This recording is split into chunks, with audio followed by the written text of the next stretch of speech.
इसी हफ्ते एक फिल्म रिलीज हुई थी अक्षय कुमार की, राम सेतु। इस फिल्म में अक्षय कुमार श्री राम की एग्जिस्टेंस पे सवाल उठा रहे हैं कि क्या पता वो थे कि नहीं थे।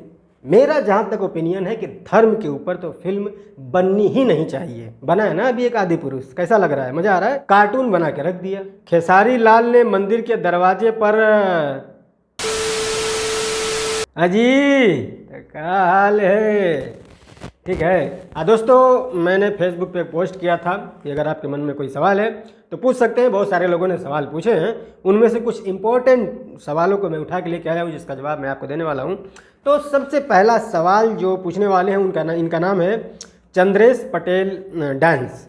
लिखते हैं, भैया जी अगर भोजपुरी इंडस्ट्री में टाइगर श्रॉफ जैसी एक्शन करे तो क्या भोजपुरी फिल्म इंडस्ट्री आगे बढ़ेगी, या फिर हम महाभारत रामायण जैसी ग्रंथों से कहानी उठाएं तब आगे बढ़ेगी? प्लीज़ भैया जी रिप्लाई दीजिएगा प्लीज़। ओके, तो भाई देखो, जैसा कि आपने कहा है कि टाइगर श्रॉफ जैसा एक्शन, टाइगर श्रॉफ खुद ही नहीं चल रहा, इंडस्ट्री कहाँ से चलेगी? खैर, तो फिल्म को चलाने के लिए ज़रूरत होती है एक दामदार रियलिस्टिक कहानी, ना कि बिना मतलब का स्वैग, बिना मतलब का स्लो मोशन और बिना मतलब की ओवर एक्टिंग। इन सब की ज़रूरत अब ख़त्म हो चुकी है। आज के समय में फिल्म बना करके आगे बढ़ना है तो एक रियलिस्टिक सी सिंपल सी कहानी उठाओ जिसमें आप एकदम रियलिस्टिक सी एक्टिंग करो जैसा आप नॉर्मल लाइफ में जीते हो। फोकट का स्लो मोशन, ओवर एक्टिंग या फाड़ दे चिड़ दे, वो सब जमाना खत्म हो गया है। ठीक है, अब बात करें जैसा कि आपने कहा है कि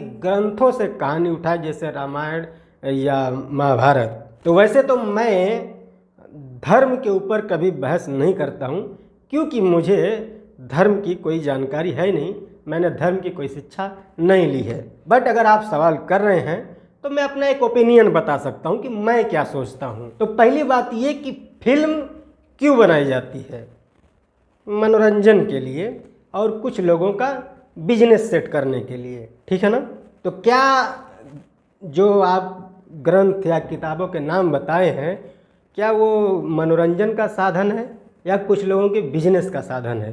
धर्म आस्था का विषय है और जो फिल्म बनाई जाती है वो मिर्च मसाला लगा करके बनाई जाती है ताकि पब्लिक को मज़ा आए, और जो ग्रंथ होते हैं वो मज़ा देने के लिए नहीं, शिक्षा देने के लिए बने हैं। अब आप कहोगे कि तो फिल्मों से भी तो शिक्षा मिलती है ना? ठीक है, मिलती है, मैं मानता हूँ। बट मान लीजिए कि अगर किसी भी ग्रंथ से, या रामायण हो गया या महाभारत हो गया, कहीं से भी कोई एक प्रोड्यूसर कहानी उठाता है, उसके ऊपर एक फिल्म बना देता है और आप फिल्म देखने जाते हो, आपको खूब मज़ा आ जाता है, फिल्म खूब चलती है। अब इस चीज़ को दूसरा एक प्रोड्यूसर देखता है, अरे भैया इसमें तो खूब कमाई है, फिर वो भी चाहता है कि हाँ मैं भी इसी पर एक फिल्म बनाऊँगा, बट वो सेम उसी के जैसा तो नहीं ना बना सकता, नहीं तो वो कॉपीराइट मार देगा। तो फिर वो कुछ नया करने की सोचेगा, यानी कि बदलाव। जैसा कि आप देखेंगे जब टीवी पर धारावाहिक आता था रामायण, कितना अच्छा था, कितना सिंपल था, सभी को समझ में आ जाता था। आज उसका मॉडर्नाइजेशन कर दिया गया है आदि पुरुष के नाम से, कार्टून बना के रख दिया। तो इस तरह से अगर बहुत सारे प्रोड्यूसर धर्म के ऊपर फिल्म बनाने लगे तो वो कुछ अलग ही मिर्च मसाला देने की कोशिश करेंगे, और आप जैसे अपने ग्रंथों की किताबों से दूर भाग करके फिल्मों की तरफ बढ़ रहे हैं, फिल्मों से ज्ञान हासिल कर रहे हैं, तो आपकी जो पीढ़ी होगी वो तो किताबों से और दूर भागेगी। फिर उसकी जो पीढ़ी आएगी वो तो किताब के माने जानेगी ही नहीं कि किताब क्या होते हैं। तो फिर उसको अगर अपने धर्म के बारे में जानना होगा तो वो इंटरनेट पे सर्च करेगा, और जब वो इंटरनेट पे सर्च करेगा तो उसके सामने आएगी ये राम सेतु और आदि पुरुष जैसी फिल्में, या फिर और भी जो प्रोड्यूसर फिल्में बनाएंगी उनकी फिल्में आएंगी। फिर वो उन सब को देखेगा, कंफ्यूज नहीं होगा वो, इसमें तो कुछ और दिखा रहा है, उसमें कुछ और दिखा रहा है, उसमें कुछ और दिखा रहा है, और एक ने तो कार्टून ही बना के रख दिया। क्या सोचेगा वो अपने धर्म के बारे में? इसी हफ्ते एक फिल्म रिलीज हुई थी अक्षय कुमार की, राम सेतु। इस फिल्म में अक्षय कुमार श्री राम की एग्जिस्टेंस पे सवाल उठा रहे हैं कि क्या पता वो थे कि नहीं थे। आप चाहते हो कि आपका बच्चा भी आपके भगवान पे सवाल खड़े करे, आपके धर्म पे सवाल खड़े करे? अगर आप एक धार्मिक इंसान हो तो आप कभी नहीं चाहोगे। इसीलिए अपनी शिक्षा या अपने बच्चों को शिक्षा किताबों से दो, फिल्मों से नहीं। आज आप एक रामायण की किताब या रामचरितमानस की किताब खरीद करके लेके आएंगे आप उसको पूरा पढ़ लीजिए। 10 साल के बाद आप एक और रामायण और रामचरितमानस की किताब खरीद करके लेके आइए, दोनों में सेम चीज़ें लिखी होंगी, कोई बदलाव नज़र नहीं आएगा। तो उसमें से जो आप सीखेंगे, फिर उसी किताब को अगर आपका बच्चा सीख पढ़ेगा तो वो भी वही सीखेगा, फिर उसका बच्चा पढ़ेगा तो वो भी वही सीखेगा। तो एक सिंगल लाइन पर रहेंगे तो इसमें सवाल पैदा नहीं होगा। तब सबको एक ही बात पता होगी कि हाँ, ये हमारा धर्म है, ये हमें शिक्षा देती है, इस पे हमें फोकस करना है। फिल्में तो अनेकों प्रकार की फिल्में हैं, अनेकों तरह की शिक्षा देंगी। लोग कंफ्यूज होते फिरेंगे कि भाई है असली में है क्या। इसीलिए किताबों को विलुप्त होने से बचाइए और ज्ञान किताबों से हासिल कीजिए।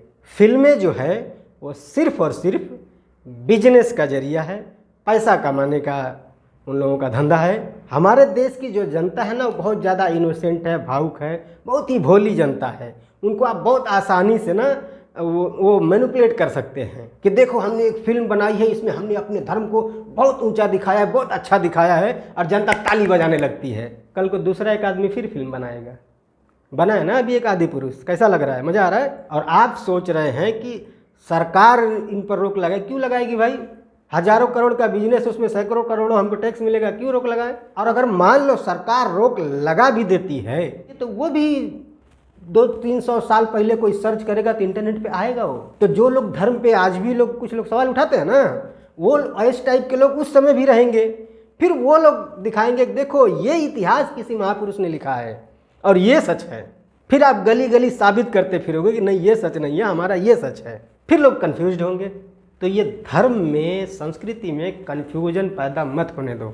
ज्ञान किताबों से हासिल करो, किताबें खरीदो, अपने घर में रखो।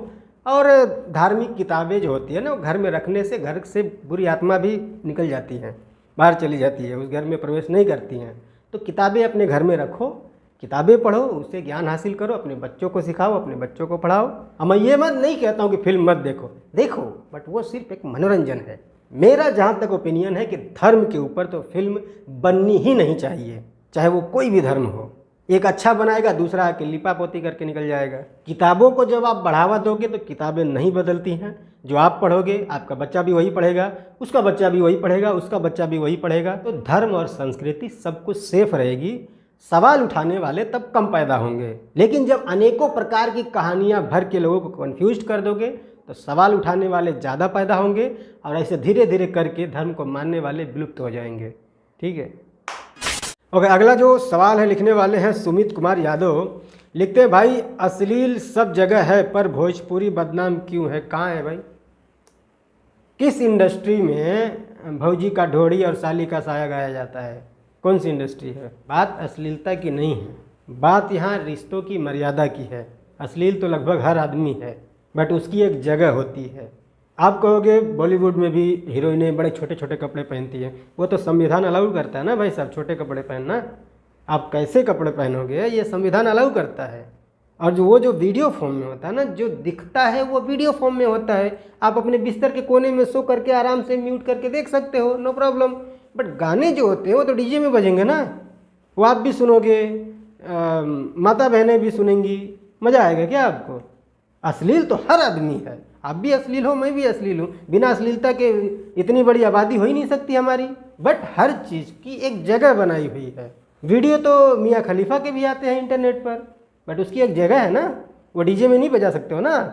भोजपुरी गाने पब्लिक प्लेस में डीजे में बजते हैं, तो पब्लिक प्लेस में बजने वाली चीज़ों को पर तो मर्यादा होनी चाहिए ना भाई। कम से कम किसी गाने में कोई एक्ट्रेस छोटे कपड़े पहन करके बहुत अश्लील डांस करे, दिखने वाला नहीं है ना डीजे में। लेकिन जो गाने हैं वो तो सुनाई देंगे ना डीजे में, आप बजाओगे तो। शादी ब्याह में कौन रहता है? आपके घर शादी ब्याह हो तो वहाँ कौन रहेगा? आप ही के घर के माता बहनें रहेंगी, आप भाई बुजुर्ग रहेंगे, मज़ा आएगा आपको सुन के। विरोध जो है ना भाई, ये रिश्तों की मर्यादा का है, विरोध अश्लीलता का नहीं है। दूसरी इंडस्ट्री में हीरो अश्लील गीत गा रहा है अपनी महबूबा के लिए, अपनी महबूबा के साथ हर कोई अश्लील हो जाता है। बट यहाँ अश्लील गीत भाभी के लिए गाया जा रहा है, वहाँ अश्लील गीत गाया जा रहा है अपनी बीवी के लिए, बीवी के साथ कोई भी अश्लील हो जाता है।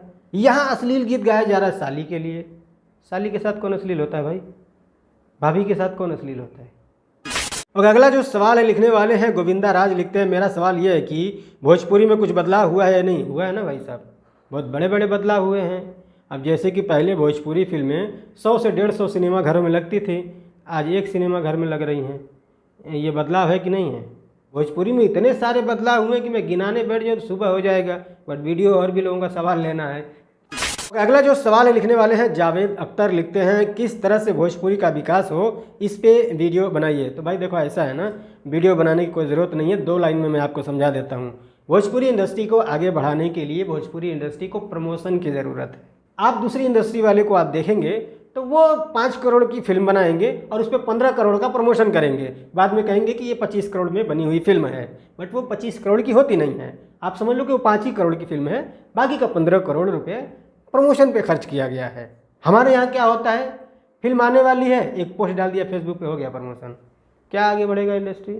किसी के पास टाइम नहीं है, एल्बम गाना भी तो गाना है ना। एक अच्छी तगड़ी कहानी पर फिल्म बनाओ, ज़मीन पे उतरो, टीवी शोज में जाओ, वहाँ अपनी फिल्मों का प्रमोशन करो, बड़े बड़े यूट्यूब चैनलों पर जाओ, थोड़ा इंटरव्यू दो, न्यूज़ चैनलों पे आओ, इंटरव्यू दो, अपनी फिल्मों के बारे में कुछ बताओ, तब ना लोग जानेंगे। भुक्क से फिल्म आ गया, भुक्क से एल्बम गाना आ गया, पता ही नहीं चलता एल्बम कौन है फिल्म कौन है।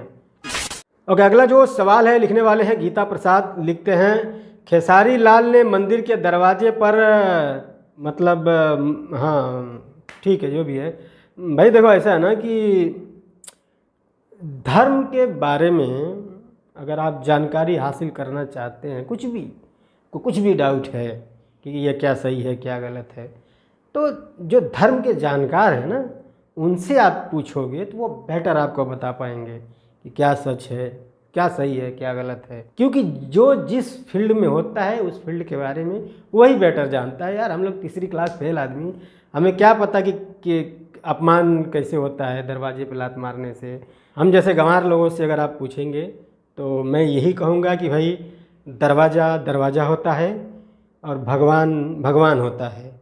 दरवाज़ा सिर्फ इंसानों का बनाया हुआ एक स्ट्रक्चर है और भगवान जो है वो सुप्रीम है। मुझे तो समझ में भी नहीं आएगा कि दरवाजे पे लात मारने से भगवान का अपमान कैसे हो जाएगा। भाई मैं गंवार आदमी हूँ, मुझे नहीं समझ में आता। मैं तो यही जानता हूँ कि इंसान की औकात ही नहीं है कि वो भगवान का अपमान करके भगवान से बच जाए। मैं गंवार आदमी हूँ, मैं यही जानता हूँ। बट जैसा मैंने पहले बताया कि अगर आपको धर्म के बारे में जानकारी चाहिए, ज्ञान हासिल करना है तो धार्मिक लोगों से करें, जिनको धर्म का ज्ञान है, धर्म की पढ़ाई की है, धर्म का नॉलेज है, वो लोग ज़्यादा बेहतर बताएंगे। ठीक है।